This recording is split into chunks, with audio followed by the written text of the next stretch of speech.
जीवन उन्हीं का धन्य है भाइयों। जिस व्यक्ति के जीवन के चरित्र को सुनकर,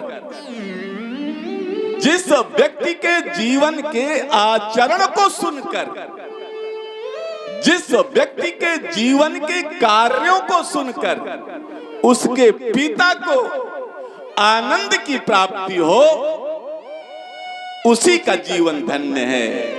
हमारे प्रधान जी ने ऐसे कार्य किए कि उनको सुन करके उनके पूज्य पिता को बड़ा आनंद मिलता था। एतदर्थ जीवन धन्य हमारे प्रधान जी का। उनका जीवन धन्य नहीं होता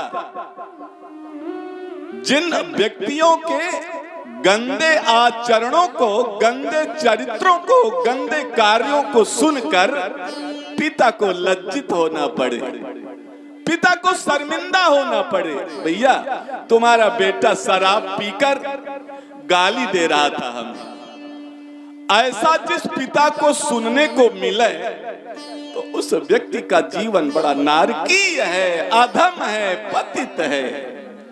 परंतु जिस व्यक्ति के आचरण को सुनकर, सुयश को सुनकर, प्रशंसा को सुनकर पिता को प्रसन्नता हो, वाह भगत बाबा तुम्हारे बेटे ने यज्ञ कराया, चारों ओर यश मिला, उसी का जीवन धन्य है।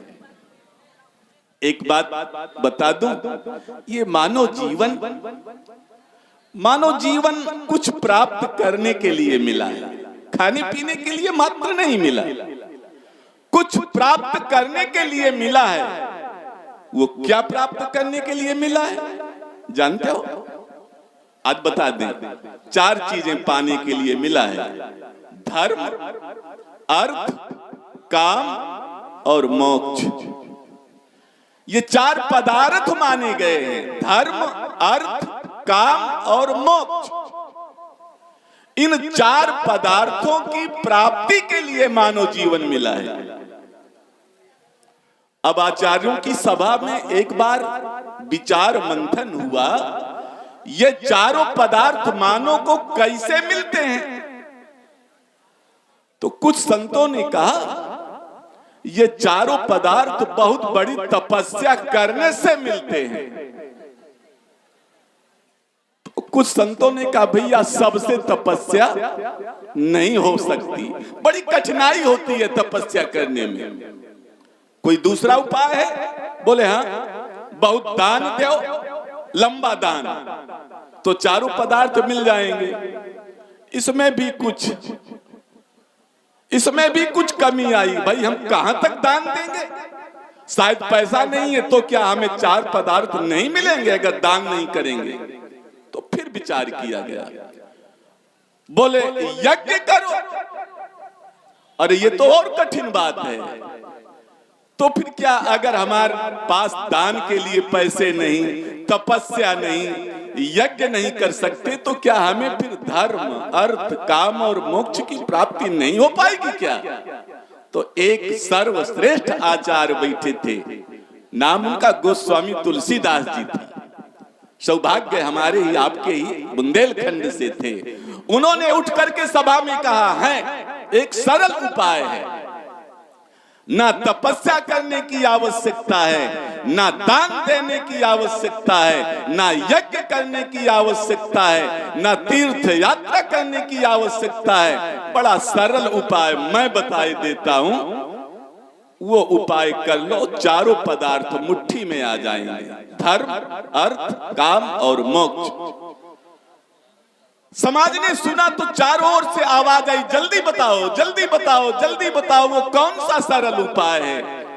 तो उन आचार्य श्री ने कहा, सुनो सब लोग कान खोलकर, बड़ा सरल उपाय है वो, और आप सभी लोग करना भला, बड़ा सरल है, खर्च भी कुछ नहीं होना, बड़ी कोई कठिनाई का भी काम नहीं है, आसान है, कर लेना। आज से अपने अपने घरों में चारों पदार्थ मिल जाएंगे, धर्म भी मिल जाएगा, अर्थ भी मिल जाएगा, काम भी मिल जाएगा, अंत में मोक्ष भी मिल जाएगा।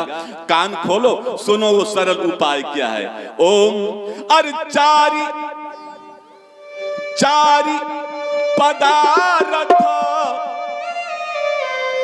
क्या बात है, अर चारि पदारथ अर करो तलता के, चारि पदारथ अर करो तलता के, अरे प्रिय पितु मातु प्राण समझा के, प्रिय पितु मातु।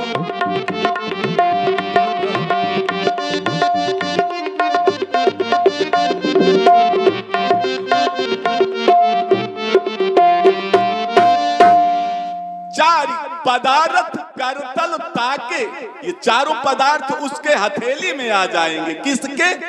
बोले प्रिय पितु मातु प्राण सम जाके। जिस व्यक्ति के जीवन में उसके माता और पिता प्राणों से ज्यादा प्यारे लगते हों, बात समझ रहे हो? जिस व्यक्ति को अपने माता और पिता अपने प्राणों से ज्यादा प्यारे लगते हों, अर्थात माता पिता का जो सम्मान देता हो, माता पिता की जो सेवा करता हो, उस व्यक्ति के लिए जीवन में चारों पदार्थ उसकी मुट्ठी में हो जाते हैं। है सरल उपाय। केवल माता पिता को प्रसन्न कर लो, उनकी सेवा कर लो। प्रिय पितु मातु प्राण सम जाके, प्राणों के समान माता पिता प्यारे लगते हो। ये ना हो कि इस बुढ़ौना को बाहर भेजो।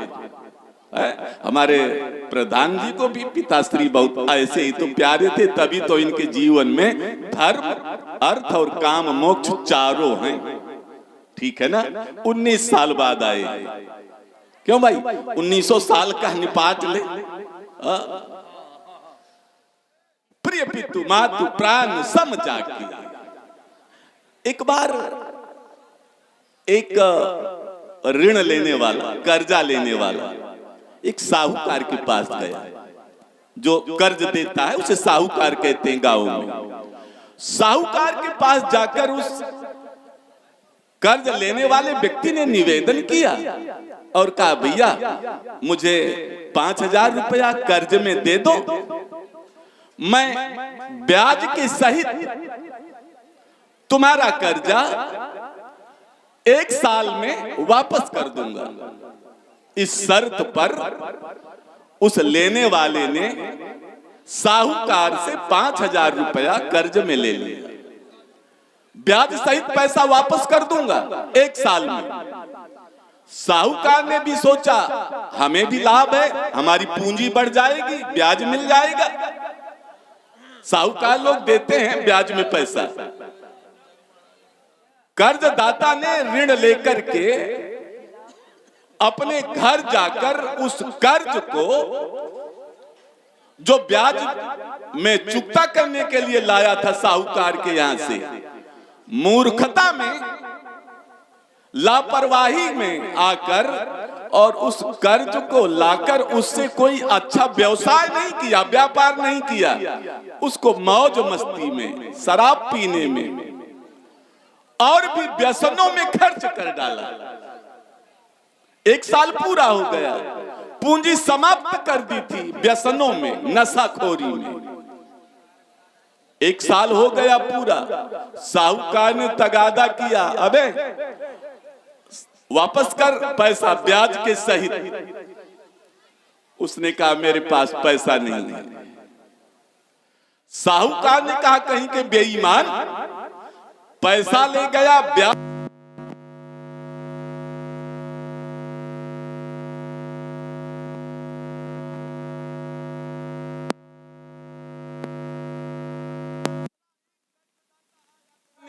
उसने भी कर्जा लिया इसी शर्त पर, और उसने कर्जा लेकर बहुत बढ़िया व्यवसाय किया, परिश्रम किया।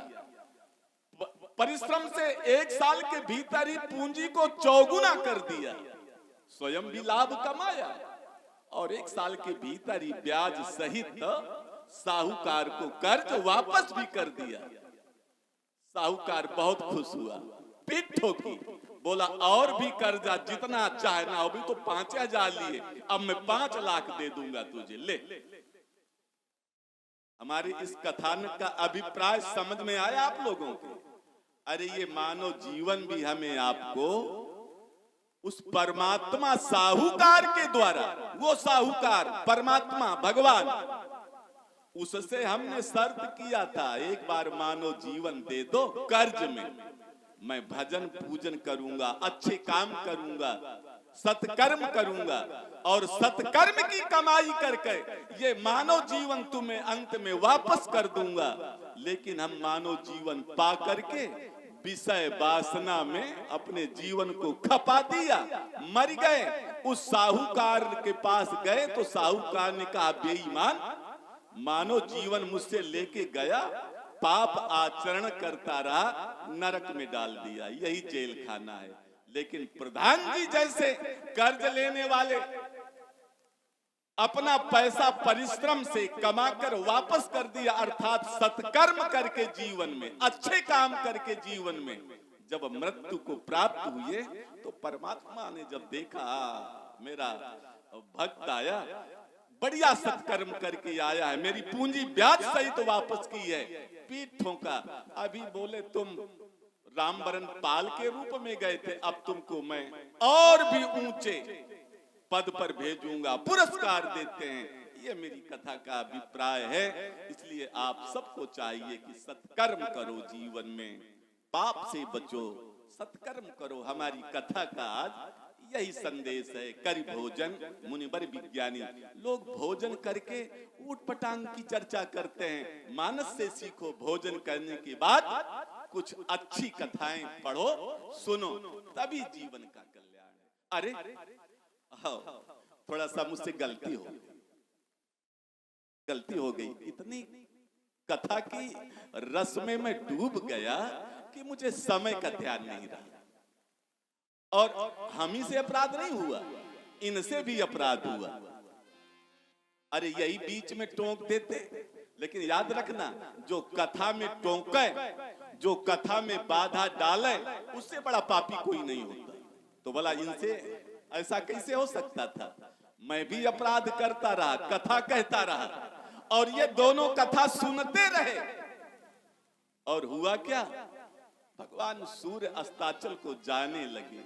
मैंने देखा, अचानक मेरी दृष्टि कथा कहते कहते प्रतीची दिशा अर्थात पश्चिम दिशा की ओर गई। तो मैंने देखा क्या, भुवन भास्कर भगवान सूर्य नारायण दिन भर चलते चलते थक गए बेचारे। और जब व्यक्ति थक जाता है ना, तो सोने की चेष्टा करता है, यही तो विश्राम है। मानो भगवान सूर्य भी थक गए हैं और वो निशा सुंदरी की गोद में सोने के लिए जाने के लिए मचल रहे हैं। सूर्यास्त होने वाला है, ये संध्या समय है, संधि बेला है। संधि माने जोड़ की बेला है। संधि का अर्थ होता है जोड़। किसका जोड़? दिन और रात का। सूर्यास्त के समय दिन जाता है, रात्रि आती है, दोनों का जोड़ होता है।